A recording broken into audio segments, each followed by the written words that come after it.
Please help me to reach 1,000 subscribers. Hey there. If stories filled with love, betrayal, and jaw-dropping twists are your thing, hit that subscribe button and become part of our storytelling circle. Alright, here's how it all unfolded. I realized I had destroyed everything the moment I saw his expression. It wasn't fury. It wasn't accusation. It was something far heavier, his heart breaking right in front of me. And the worst part? He didn't raise his voice. He didn't throw anything. He just stared at me like I had crushed something precious inside him without blinking. I never intended to hurt him, truly. But intentions don't erase consequences. It all began with loneliness, a quiet kind of emptiness that slowly eats you alive. Ethan and I had been together for 4 years. We met in college. Him, the methodical mechanical engineering major. Me, the emotional, impulsive communication student. We were complete opposites. He steadied me. I energized him. For a while, that balance was magic. But after graduation, everything shifted. Ethan landed a demanding job at a tech company.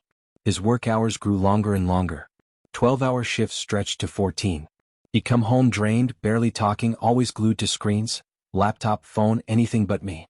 I tried being patient, cooking dinners, leaving cute notes, planning weekend trips.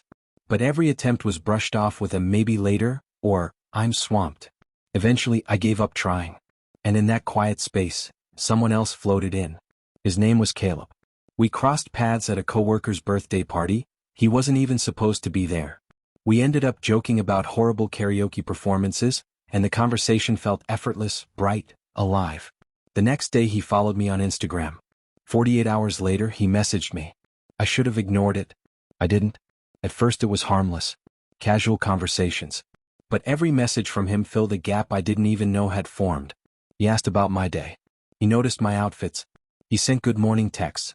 Things Ethan hadn't done in months. 3 weeks later, I agreed to meet Caleb for drinks. I lied to myself. It's not a date, it's just company. I even dressed conservatively to prove it. But 1 drink became 2. 2 drinks became a nighttime walk. And that walk ended with a kiss. I didn't stop. I crossed the line. And after that, crossing it again got easier. For 2 months I lived 2 lives. With Ethan, I pretended to be the supportive girlfriend. With Caleb, I felt alive, adored, excited. I convinced myself I deserved happiness. I convinced myself Ethan wouldn't notice. I convinced myself I wasn't a bad person. But guilt doesn't whisper, it claws. I became restless, anxious, glued to my phone, always deleting evidence. And Ethan noticed.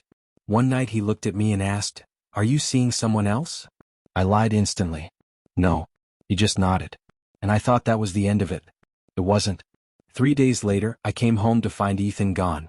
His clothes, his things, vanished. No note, no message. My calls went to voicemail. I drove to his office. They said he was on leave. Then the notifications began. Not from him, from everyone else. My mom, my cousin, co-workers, friends I hadn't spoken to in years. All sending the same thing. What is this? With a link attached. The link opened a Google Drive folder titled, Evidence of Claire Patterson's Affair. My stomach dropped. Inside were screenshots, every message Caleb and I ever exchanged. Pictures, voice notes, locations, dates and times. Ethan had gathered everything meticulously, almost surgically. There was even a video of me leaving Caleb's apartment, smiling and kissing him goodbye. Ethan had known. He had known everything. Instead of confronting me, he collected proof. Then sent it to everyone who knew me. Humiliation swallowed me whole. My mother stopped calling. My cousin blocked me. My manager said I needed time off, because my personal mess was damaging the company's image. Friends disappeared.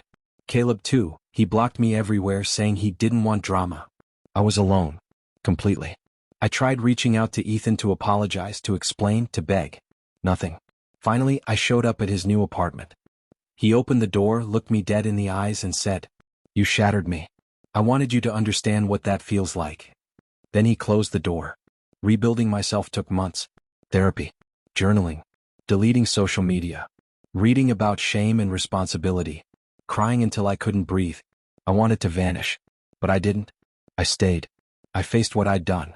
Because the truth is, someone loved me deeply, and I broke him. Yes, I was lonely. Yes, our relationship was suffering. But I had choices. I could have spoken to him. I could have ended things. I didn't. I chose the selfish route. Ethan didn't expose me just to punish me. He did it so I would finally confront the person I had become. As brutal as it felt, maybe it was the only thing that could shake me awake. Do I forgive him? I'm not sure. Do I forgive myself? Not yet. But I'm trying. Please help me to reach 1,000 subscribers.